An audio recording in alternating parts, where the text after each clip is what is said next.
syempre dito rin po ang mga mapa namin. Kaya maraming salamat po sa inyo. At syempre ang 18, kayo talaga ang aming tunay din ng mapa. Nakaka-proud lang na makita yung vocal roots at saka yung fourth members. Feeling ko tuloy ano ko, proud daddy. Gano'n.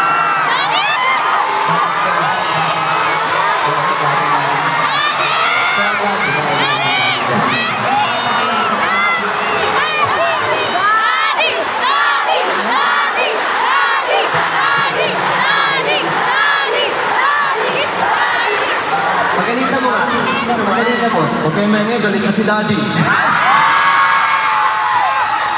Lapit ka naman dito para kayo na din.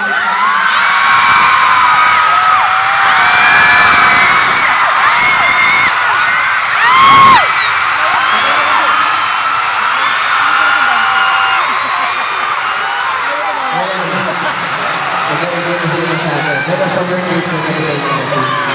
Kasi syempre, sa lahat ng efforts ko, alam ko ang lahat ngayon na Jenna, na nasa taas. Woo! Alam ko, kami sa mga sa VIP, yung mga ginagawa niyo for us, yung mga pag-iipon niyo para makapunta sa shows namin, makapili ng music namin, masuportahan kami sa mga ginagawa namin. Sobrang salamat.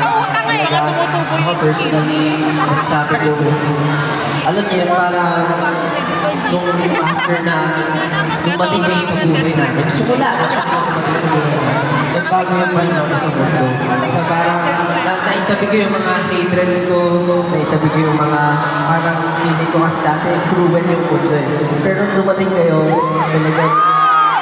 talagang bago po talaga lahat. Kabilang na, syempre kami ng SB19, kayo po talaga lagi namin pinangahawakan. Tuwing feeling namin susuko na kami, nandito pa rin kami, syempre lagi po rin lumalaban para sa inyo.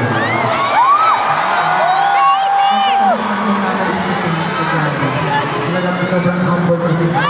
Dahil yung bawat sobrang layo na po nagtatakbo ng SB19 pero talagang pananag na pananag po yung loob namin kasi alam namin kahit saan kami napunta, maglakbay, maghulay ng pababa, hanggang kayo po namin para sa mag-work ko siya. Kaya naman, ito ang next one namin. Ito yung liham namin para sa